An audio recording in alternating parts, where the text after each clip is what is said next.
Got to this call, got my gauges hooked up to the outdoor unit. We've got some pressure, but the outdoor unit's not running. Indoor unit's running, so they've got air blowing inside.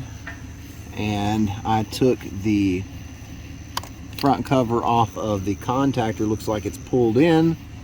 Check the voltage coming in. 248. Wow, we got power. So what's happening here? Let's see. Got power going to the motors. They should be running. Now let's check the capacitor. It's not bulged out, but guarantee there's something going on. Motor must be in an overload too. I'll check that as well. All right. Make sure you turn off the power. Took the wires off of the capacitor. Gonna check from common to hermetic first. All right, what we got? Put it on microfarrads, by the way. Looks like we got nothing. And then let's check from common to fan terminal. Nothing. All right, we got a bad capacitor for sure. New capacitor installed, and the old one was a 40/5. Let's turn the breaker back on and see what happens. Oh, we got power to our compressor, but the fan's not coming on. And the fan runs through this board. I wonder if the board's bad. We can take this wire and connect it to the contactor. That's what we'll do. But first, I'm gonna spin this motor, see if it does have power, or the windings could be open because it's hot. Let me touch it. Oh, it's hot. Yeah, that's what's wrong.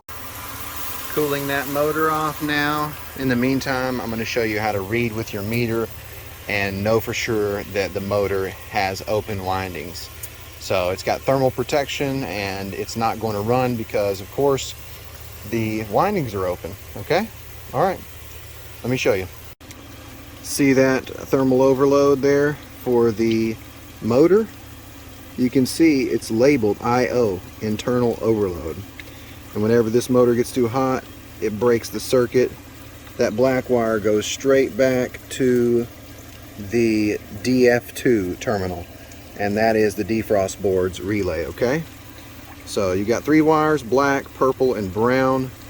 Purple wire goes to the capacitor, common terminal, and then that red goes back to the contactor, load side. And the brown wire goes to the capacitor's F terminal. All right, so we got those 3 wires here. 1, 2, 3, and I've got the brown and the purple hooked up. We can see the ohms is 93.5. Now we're gonna take and hook up the purple and black wire. All right, now we've got the purple and the black wire hooked up to our meter. Says 75 ohms. All right, we're gonna wait about 5 minutes and see what happens with the motor after we cool it down. Top of the motor is about 90 degrees, so trying to get the side of that motor.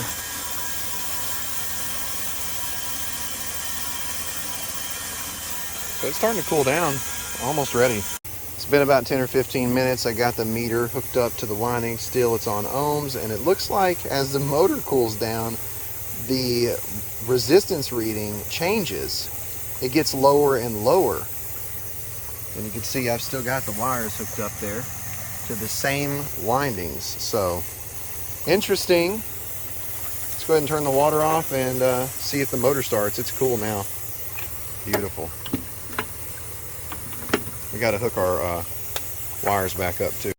All right, I'm going to show you where all these wires go. So the black wire goes to the defrost board's relay. The purple wire goes to the common terminal of the capacitor. And then the brown wire goes to the fan terminal of the capacitor. All right, should start.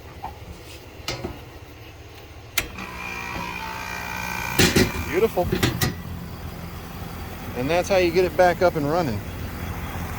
Now, I'll check my pressures. This unit is 410A, so I need to hook up my other gauge.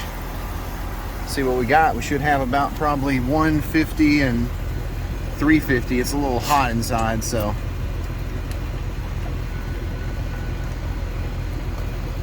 make sure you wear gloves.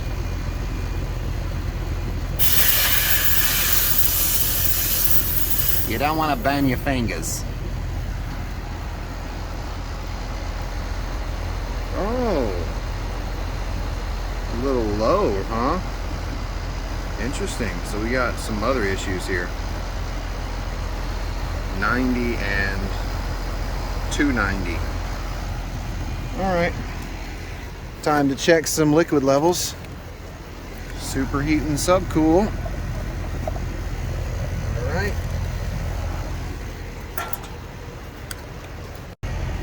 76. Really? On the vapor line?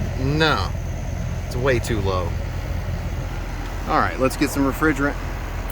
We're gonna make these pressures come up, because if this is supposed to be probably at least 325 with a high-low condition, I mean at least 325, this should be at least 110. They don't have any air, it's hot in there, it's probably 80 degrees. I would say this pressure needs to be up here. This one needs to be up probably 350, so let's get some refrigerant, add some refrigerant, see what happens. Vapor line 78, we're gonna make it about 58. All right, so this is the indoor coil. You can see that it's filled up about halfway with liquid. How do we know? Because you can see it's only sweating from about halfway up. See that? See that sweat?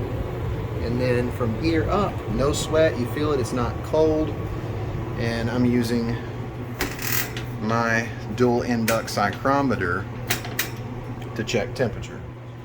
It's only blowing out 72 degree air. That is not good. It's definitely not 20 degree cooler than what the room or the return's pulling in. So it's 85 degrees in here right now.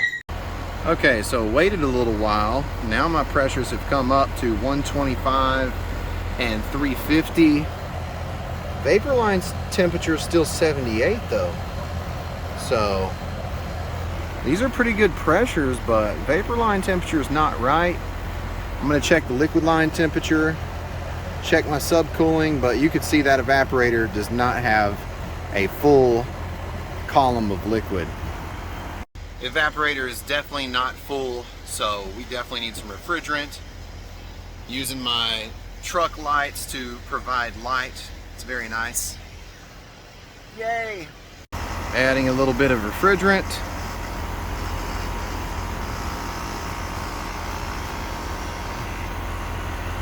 All right, let's see what we've added. Oh, about a half a pound. Not very much.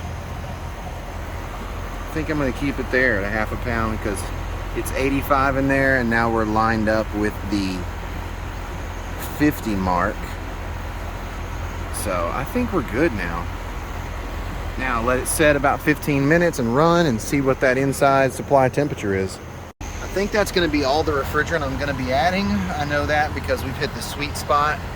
Usually the sweet spot is when the vapor line temperature starts to dramatically drop. So we're at 64, it's gonna go down to 63. I'm gonna go inside and check that indoor coil again. Pressure, since it's pretty hot, is 130, 140, and about 385. So we got a high load condition though, so let's go in and check that indoor coil. Now we have condensation to the very top. Good deal. So that's what we want. We're gonna add a little more refrigerant. Make sure the tank's upside down. Probably gonna add about a pound. Looks like that is 1 pound there. All right. About 150 and 400 now. Come on, vapor line temperature. There you go. There you go. There you go. That's what we want. Now let's check that indoor coil.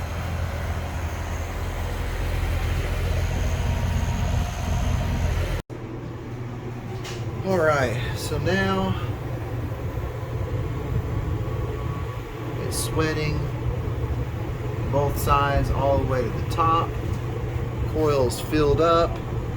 Vapor line is nice and cool, cold, so this is gonna be much better. All right, so now we got 65 degree, that's 20 degree split. We got 85 going in and 65 coming out. 20 degree split is nice. Added a pound of 410A. Vapor line is 57.